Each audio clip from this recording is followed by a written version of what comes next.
Hello and welcome to Inside EcoDevo, an economic development podcast helping Missourians prosper. On this episode, we're talking about the Missouri Community Service Commission, better known as MCSC. And sitting down with us to help with the discussion is Brittany Crabtree, Executive Director for MCSC. Brittany, welcome. Hello, thanks for having me. Yeah, and happy that you're here. Really interested in getting into MCSC. It's not something I know a lot about, but I know a lot of good things happen there. So I'm really looking forward to our discussion. Before we get into that, however, if you could just give us a little bit of background on yourself. How did you come to be the Executive Director for MCSC? Yeah, well, thank you again for having me. It is the first day of spring, so it's a new season for me too, having moved to Jefferson City less than 3 months ago. So I'm from Topeka, Kansas, at least for the last 15 years, originally from Indiana, but it's great to be here in Missouri. My folks retired to Missouri, and I've had my eye on this beautiful state for a long time. Reflecting on your question, 10 years ago, I was the executive director of the Kansas Volunteer Commission. At that time, Kansas was 4th in the nation for volunteerism. Missouri, for the record, is 10th. So we're going to get that number up, We have some work to do. Right? Yeah. But 10 years ago, as ED of that Kansas commission, I was overseeing brand recognition, increasing the visibility of the organization, and also making sure the commission aligned with that governor's priorities at the time. So 10 years later, it's pretty cool to be doing it again. I think brand recognition is right there at the top for MCSC. That's why I'm glad to do this podcast. And aligning with the governor's priorities, whoever that governor may be.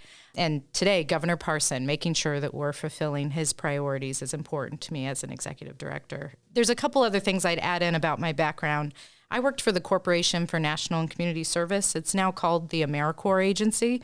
But that gave me the federal lens on all of these commissions and their state level work. And at that time, I oversaw compliance in Kansas, Missouri, Oklahoma, and Louisiana. So that's a really good perspective for somebody coming into statewide compliance. I mean, we do a lot of amazing work at the commission. I don't want to act like it's just compliance, but making sure that our grantees have the tools they need to succeed is a huge part of our job. And I'm glad to have that federal background. And then looking at it from one other lens, I'm an AmeriCorps alum. So I, in my 20s, served with AmeriCorps National Civilian Community Corps in Washington, D.C., and every commission has a portfolio of AmeriCorps programs, and AmeriCorps members are serving in those programs. So having been a member is really important, I think, for an executive director to make sure that the commission is doing the bottom line of making sure that those that are out there serving are enjoying their service and making an impact. Yeah, and AmeriCorps is something I'm sure we'll dive into and talk about as the discussion goes on. Just out of curiosity, what was the calling, so to speak, for you to do volunteerism and such as a career? It sounds like you've been doing it for quite a while. Yeah, well, first of all, if anybody's listening to this podcast that currently is volunteering in their community, I just say it can be a career. And I think that's a really empowering concept. You start out volunteering about a cause you believe in, and it can turn into something that sustains your family too through employment. So it's a great way to get involved in communities and figure out where your passions lie. I was active in high school volunteering. I went into college at Wichita State University, and my first year at college was good, but I needed to see the world more, right? I think a lot of young people can relate to this idea of having trouble focusing in the classroom right out of high school, wanting to see the world. AmeriCorps NCCC gave me the opportunity to do that. So I was deployed for a year to Washington, D.C., and every 6 weeks we traveled to a different region. We were placed with a team of diverse individuals, and it just opens up your world. Once AmeriCorps did that for me, AmeriCorps Class 10, so back in the day for a lot of folks serving now, it just opened my eyes that it could be a career. So since then, I've served under 4 governors, both parties. Governor Parson is my 5th governor to serve under, and I believe in the dignity of the office. So I believe that we are here to serve the people, and no matter what the party is, we're here to make sure that we all continue serving for the common good. And so I've just stayed with it. And so it's amazing to be back with the commission. There's 52 commissions in this country. There's 52 individuals making sure that AmeriCorps funding is getting distributed in an equitable way. And I get to do that for Missouri. It's really an honor. Yeah, it sounds like you come with a lot of experience. So we're happy you're here, and let's dive into it. What is MCSC? What do you guys do? Yeah, so the Missouri Community Service Commission was founded in '94 here in Missouri. We were founded first by the National and Community Service Trust Act of 1993. So that act on the federal level provided new federal resources to fulfill unmet service needs and promote volunteerism across the country. It was established with the idea that public-private partnerships matter. So if we're going to allocate public funding, we need to secure private funding to show local investment. And there's also a local control element. We are a governor-appointed commission, and I mentioned earlier, to align with the governor's priorities. And that's very intentional because we don't want DC deciding where these funds should go in Missouri. We want to make sure that these governor-appointed individuals help determine where the funds go. So the vision of MCSC is to make sure that Missourians know they have the ability to volunteer, just get them connected to those opportunities, inspire them to serve. But our mission is to strengthen Missouri communities through volunteerism and service. So part of what we do is promote volunteerism, like the Show Me Service Awards that we'll talk about, trainings that we hope to host in the months and years to come to just build the volunteer network. And then on the other side, we've got service. And when we talk about service, we're talking about AmeriCorps members. And the reason we define it as service and not volunteerism is that it requires a commitment. So many hours, a duration of time. There's a living stipend that goes with that. And so that kind of commitment has a different term, service. So volunteerism and service, that's what we do at MCSC. Okay. Any kind of metrics on the number of communities or cities or what have you that MCSC is serving currently or has served? I'm not sure exactly if you guys break it up by a yearly thing or a physical or whatnot, but any kind of metrics on the number of citizens that you guys are servicing? Yeah, so obviously it does evolve at any moment in time, but recently the national data came out. I mentioned earlier, Kansas was 4th in the nation 10 years ago for volunteerism. Just in the last 3 months, the data came out for Missouri. It's conducted in partnership with the census, and Missouri is 10th in the nation. And so we're able to dig into that data to learn that AmeriCorps members, both the younger ones and also AmeriCorps seniors, which is a special program for those 55 and up, they served at more than 600 locations across Missouri in the time frame that was studied. It was a one-year time frame during the pandemic. So I'm really proud to see Missouri show up in the top 10 for formal volunteerism. And then there's additional data out there to show how much volunteering happened informally, just helping our neighbors during the COVID-19 pandemic. But all in all, more than 6,000 Americans of all ages and backgrounds served here in Missouri. And the economic impact of that can be measured in many different ways, but I'll just share that we documented a $3.1 billion impact to the state of Missouri through our formal volunteerism alone. Yeah, I was going to ask why MCSC is embedded in economic development. Like, why is that the home of MCSC? But I'm guessing the answer is there's a direct tie in how this volunteerism helps businesses, which helps communities, which helps prosperity, which is what economic development's all about. Exactly. It's people power, right? And the more you can think of it twofold. One is the individuals themselves. There's studies that show that our mental health improves when we help one another. So there's just a very personal reason to get out there and volunteer, which is to feel connected. I know it's one way that I'm going to get to know Jefferson City is go out and volunteer. It's a great way to meet folks. It can be selfish. It can be building your resume. And then on the other side of that, when we have people getting out there and contributing to the well-being of their community, that does have an economic impact. There's a dollar value to volunteerism, whether it's a volunteer with no experience or a skilled volunteer. We're tracking that on a national level, and we're tracking the impact of all those volunteers getting out in communities. And I think it's very strategic that Missouri places MCSC within the Department of Economic Development. I got to tell you, that doesn't happen nationwide. I love having the national perspective to share that in Kansas, it's in the Department of Education. So in that state, they're looking at it as an education tool, civic engagement, and volunteerism is something you do as being a citizen. That's an interesting lens. Here in Missouri, it's economic development. In some states, it's right inside the governor's office as we align with priorities. So it's that local control that changes where it is, and I really think it's a nice fit in the Department of Economic Development because it is people power.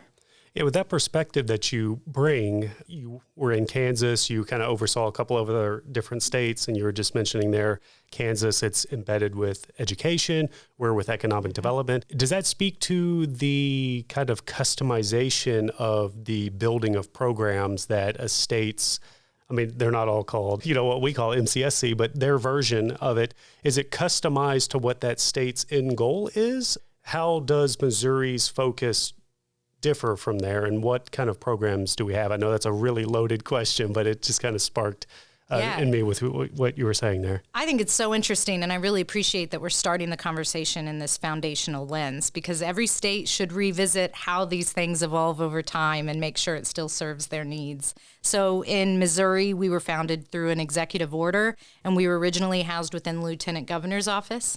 There's something to be said for the stability of moving an organization outside of those elected official offices and into state government offices. But yes, exactly. We do that so that it can fit the vision and the long-term strategy of the elected officials and, in turn, the constituents who vote for them.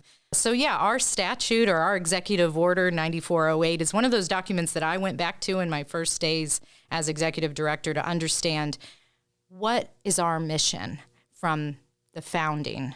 And how many commissioners should be serving, what are their expectations, and are we fulfilling that plan that they set for us? And we clearly are, and we clearly have opportunities to grow. Any indication on how it's changed from governor to governor? Does it change much at all, or is the paths pretty similar? You know, the executive directors have changed over time, and I think some of that vision evolves with the executive director in addition to the change in the gubernatorial folks. I think that is probably an area that we have not leveraged significantly. Now, I'm new, and I don't want to overspeak, first of all. I could not understand the full history of this commission this quickly, but I would share that we can print the governor's priorities, we can look at our portfolio, but for me, the next level would be to visit with the governor's office personally to find out if there's gaps, regions that are underserved, priorities that are underserved, and figuring out in the next grant competition cycle how to fairly present those opportunities to the state of Missouri. I think that's something we can do moving forward, especially now that we have the staff in place at MCSC that understand that national perspective to make it happen. But there's a lot of factors there, and I know governors are busy people, Governor Parson alike, and so I wouldn't want to assume to understand the full history. But it's my understanding there's an opportunity for that. I mean, as we look to expand broadband statewide, as we look to make sure hunger issues are addressed statewide, we've seen an increase in those needs through the pandemic. There's a renewed interest in commissions and the funding we bring. Disaster response is an area that I was a part of helping deploy AmeriCorps members to Joplin after the Joplin tornado. I want to make sure the state of Missouri knows that we have resources to do the same in any disasters ahead of us. Fair enough on the history side there. Yeah. I didn't want to throw you through a loop, but it just kind of popped in my head there. Absolutely. A little bit ago, you had quoted a number. I kind of wrote it down here, so forgive me if I wrote it down wrong. Somewhere in the neighborhood of 6,000 volunteers in Missouri within the last year or so. Yes. And I guess that's tied to AmeriCorps, and I want to jump into AmeriCorps here in a bit. But before we do, can you talk about the team of MCSC? We've kind of gotten a little bit of you, but there is a team that works under you. What are they doing versus, what AmeriCorps is doing? I think from what it sounds like, AmeriCorps is kind of boots on the ground. We're doing the volunteerism, but the MCSC team, what are they doing day-to-day basis for volunteerism? Yeah, like I shared earlier, that federal legislation made sure that we could receive federal funds to allocate them to AmeriCorps in the state. But over time, it's become clear that commissions are really well positioned to mobilize volunteerism more broadly.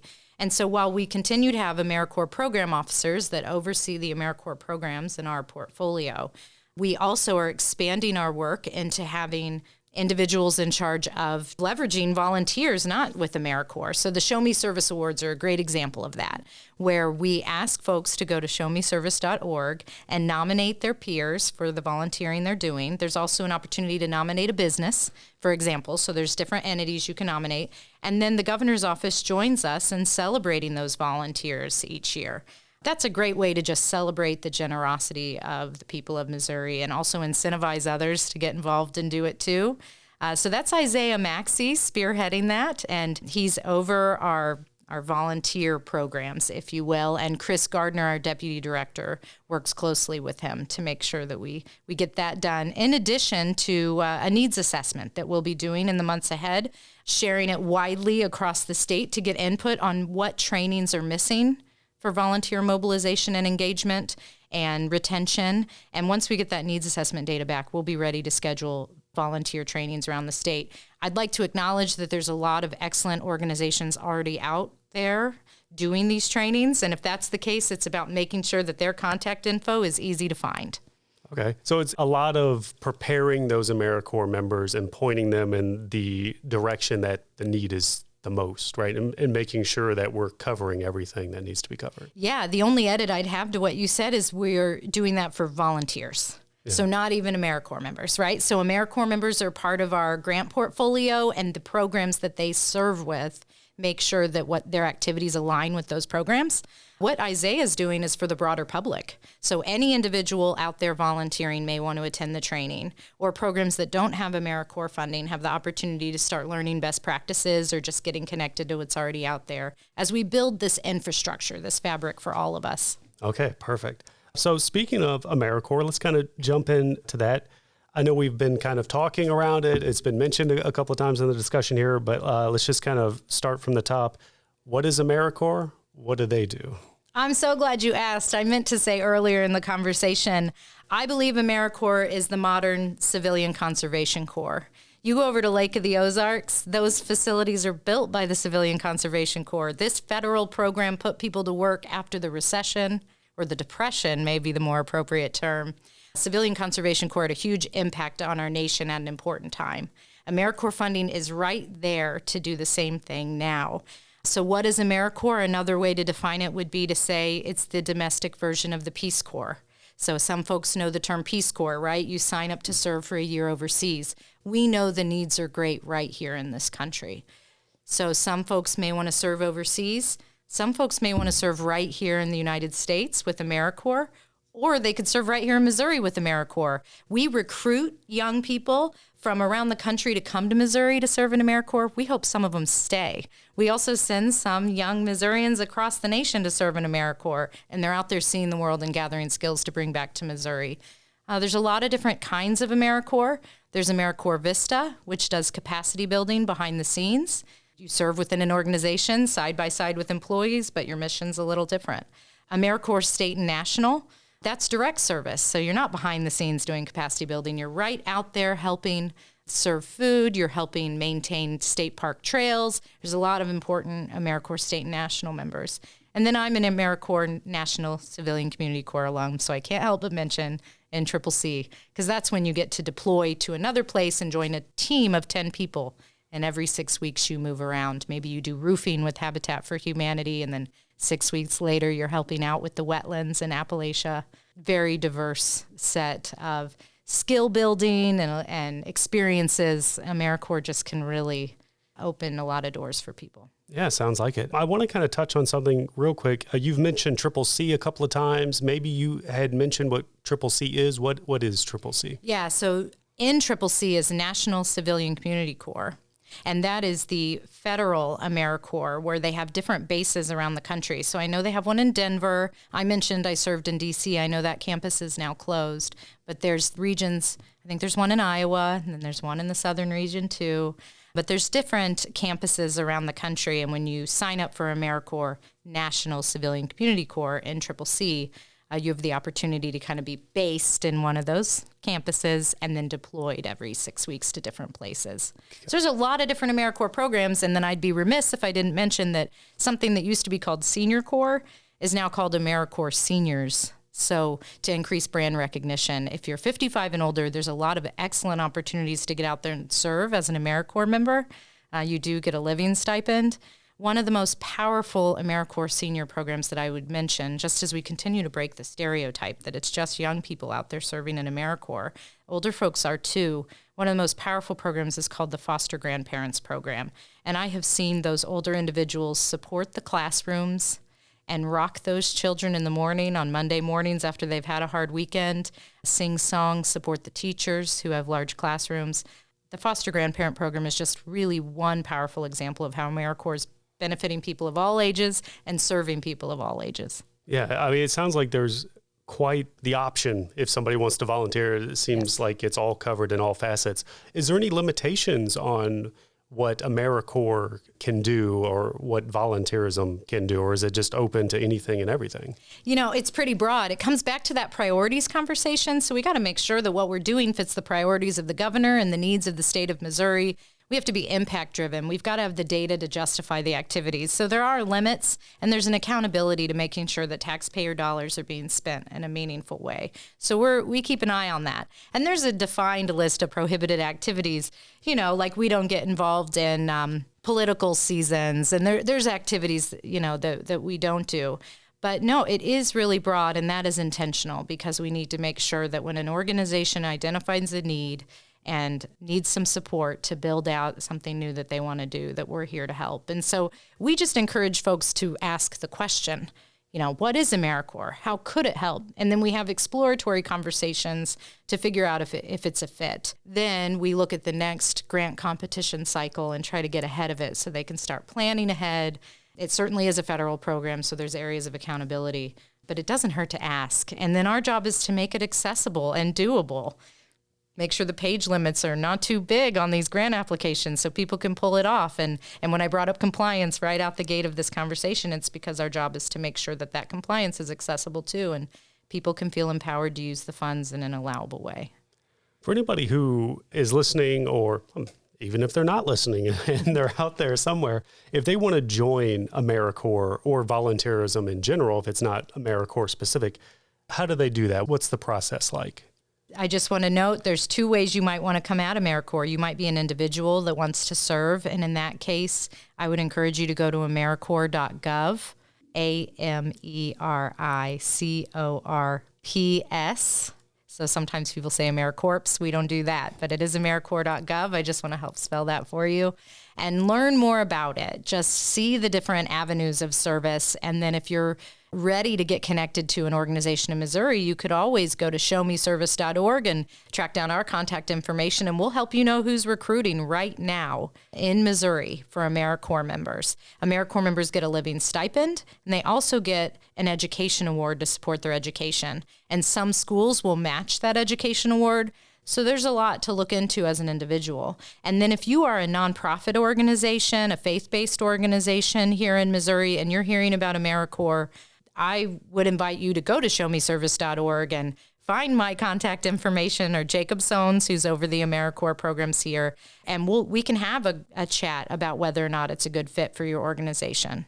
And for those who sign up for the first time, is there anything expected of them? I mean, I'd imagine it's not as strict as like signing up from the Army. Like you sign up like, hey, you're in the Army now. But if somebody signs up, is there like a bulleted list of like, we require you to do this, we expect you to do this, that kind of thing? There are going to be age constraints for different AmeriCorps programs. So you'll want to check to see, does this one require 18 to 24? Does this one require 55 and up? So there are different age restrictions depending on the program.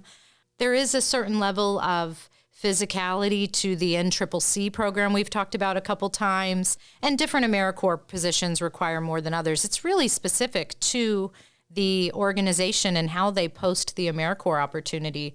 So just like we talked about, the opportunities are diverse, the people serving in these roles are diverse. And so I wouldn't want anybody to hold themselves back thinking they don't have what it takes. There's probably an opportunity out there that fits what they're passionate about and able to do. We can look into those details, but no, AmeriCorps members are incredibly diverse. Let's change gears just a little bit and just talk about volunteerism in itself. And we'll kind of just start with kind of an obvious question, I guess, or the answer might be obvious, but why is volunteerism important?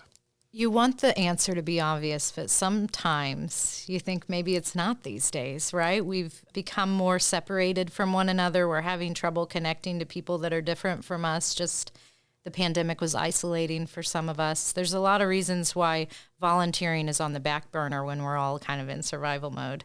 Yet bringing back that volunteering, and clearly Missouri didn't lapse. We were in the top 10 in the nation, but we've got room to grow. Volunteerism matters because it keeps us connected. And I think as we look towards the future of really challenging topics, volunteerism can be overlooked as part of the solution.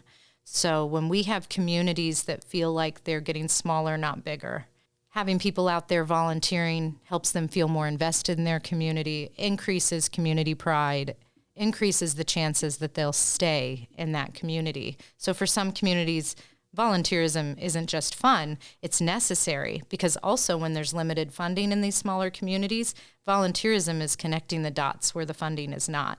And that's what I mean by people power, is a lot of this can be unmeasured and off-grid and informal, helping your neighbor shovel their driveway when they can no longer do so.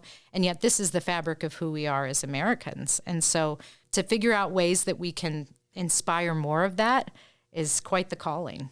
Any success stories over your, I was about to say long career. I didn't want to make it sound like you're old, so I apologize there. But any success stories from your time of volunteering or your time, the short time you've been here with DED, anything that you've seen that kind of puts that in perspective? There are so many good stories. That's a lot of pressure to pick out a couple, but I'm going to pick out two just for the value of storytelling. One is, as an AmeriCorps member myself, I pinched a nerve in my back and I was taken out of service, right? We were doing trail digging and I could no longer complete my service hours. And so the folks that were helping me serve came up with a creative solution. They said, can you help with some grant writing for this wetlands preservation? I'd never done grant writing. And as a young person, I sat down and I read the instructions and I wrote the grant. And that young group of high schoolers got a free trip to Disney World and they got their wetlands grant, right? I am in charge of federal grants today on a much larger level. And I attribute it to moments like that when somebody trusted me. And that's what volunteerism can do. So it's one story of like, you don't know where it's going to end, but I can tell you where that started. And I think that's pretty great. The other success story that I would tell, when I did work for the Corporation for National and Community Service, I played a small part in helping make sure some AmeriCorps members were deployed to Joplin. And I carry that story with me as a point of inspiration because the government rules are there and there's limitations and it can be hard to navigate that. But if we do, and folks stay engaged with government and believe that it can help, then there's a way. And we figured it out after Joplin. AmeriCorps was instrumental in helping rebuild Joplin. That's just an example of how it's important that we don't shy away from these government programs and we continue to invest in them and believe in them because they'll be there when it matters most. Yeah, I think also seeing the fruits of the effort. I would not say I'm a volunteer. I mean, I've done it like once or twice here in the department as, teams kind of go out. But in terms of the Joplin thing, before I worked for DED, I worked for Office of Administration. And we put together kind of like a little video package deal for like the 5-year anniversary of Joplin. And going down there, you would almost think that nothing had happened down there. They had rebuilt the town, they'd rebuilt the houses, and I'd seen the footage of the name of the actual program, but it was like teams and volunteers and stuff helping rebuild houses. And we talked to the people down there and to kind of see the impact of that work and how it helped that community come back and how grateful everybody was that help was there. And you literally see it, like there was nothing left. And now the houses are there and the businesses are back. It's quite powerful when you kind of see it. And I know that's an exaggerated moment because they're not always like that. But when you do see it in that context, I mean, it kind of really lends itself to the importance of, what we were talking about just a bit ago about how volunteerism is important to communities who really do need it. Yes, and the ripple effect, we talk about it, and it can be cheesy, but it is so true. So our current commission chair is Jennifer Ingraham. She's out of Kansas City. And so when I tell her the Joplin story, she says, well, I just went down to Joplin for an anniversary. And when they found out I was associated with AmeriCorps as part of this commission, she said they were thanking me personally for what we did in Joplin. Now, she wasn't serving at that time. She wasn't an AmeriCorps member. And yet it was so personal for the individuals there to be able to say, thank you. I remember what AmeriCorps did. And so, yes, it is a bit of an exaggeration. It isn't always on such a dramatic scale what happened in Joplin and then the recovery. This is happening in small ways all around Missouri all the time. I just went to Eldon, Missouri a couple weeks ago. I think Eggs and Issues and Eggs. They invited me out there. They have something called Democracy Day, and they have lots of individuals speak about the way they're serving the state of Missouri. And imagine the ripple effect for those elementary school kids hearing that. So, yeah, it's happening every day. I can't wait to collect more stories in my role as ED here. Yeah, for sure. I think we talked about it, or you had mentioned a figure at the top of our discussion here, but is there a dollar amount that can be put on the impact of volunteerism within Missouri? Yes. So this is where I'm thankful to have that census data combined with this national AmeriCorps report. So there's two ways that they measured volunteerism in Missouri. They looked at formal volunteerism, like you call, you sign up through United Way or another organization. That's formal volunteerism. And then when they did the survey, and they also talked to residents about their informal volunteerism, the example of helping shovel a neighbor's driveway, for example. So when you look at those two different kinds of volunteerism, you've got 1.4 million Missourians engaged in formal volunteerism, 2.4 engaged in informal volunteerism. So way to go, Missouri. That's some great data that shows a lot of Missourians were out there volunteering. This is from September 2020 to September 2021. So it's a 1-year snapshot. So when we look at the economic impact of that, they were able to find $3.1 billion impacting the state of Missouri. That's billion with a B. Billion with a B, Jeez. yes. And this comes back to that public-private partnership concept. For every $1 that is spent by the state or federal government, we want to see a return that's higher than $1, right? The job is to generate additional funds. And so I'm proud that when we take AmeriCorps programming to small towns in Missouri, that there is some level of match. Now, there's match waivers because there's been a pandemic. Organizations have gone through a lot. So there's waivers for that match, but also to the elected officials listening or the taxpayers that are scrutinizing this concept, when we talk about $3.1 billion in impact, we're talking about some of those monies coming from local. We're talking about the value of what a volunteer's time and talent. And then we're also talking about the federal dollars. And combined, it's a huge economic impact on our state. There's a lot thicker data out there to dig into more of the numbers, but on a high level, we can see how many people volunteered, and we can see that there's a huge impact. Yeah, so I guess again, not to keep beating a dead horse, but that's a lot of money, a lot of time that's going towards people. I think again, just hammers home that concept of this is important, and people really do need it, and they rely on it. Yes, and it's just become a fabric of who we are as Americans to help one another. There's an infrastructure around it. The government's partnering with nonprofit and for-profit, and together we can move the mark on some of these challenges that otherwise you're not sure how you're going to get it done. Yeah, I guess kind of a soft transition similar to what we were just talking about there. What is currently happening within MCSC? Upcoming events, initiatives happening? I know we've talked about we mentioned the Show Me Service Awards. That sure we'll dive into that a bit, but what's currently happening? What's on the horizon? So right now we are in the thick of our grant review for our AmeriCorps portfolio. And so for those that have been listening that are like, but what's the timing of all this? In the fall, we will release our notice of funding.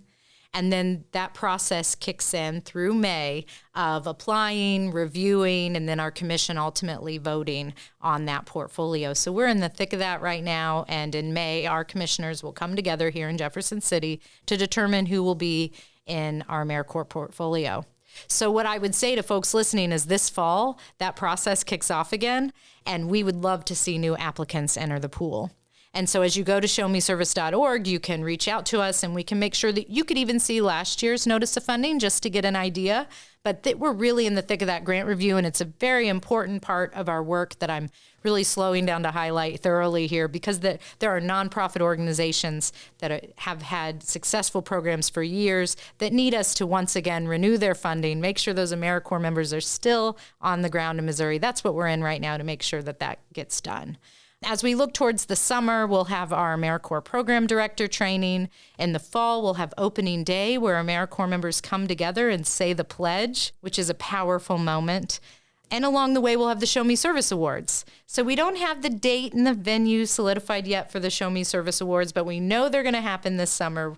We are thankful for Governor Parsons' support on the Show Me Service Awards. It brings the prestige to them that they deserve.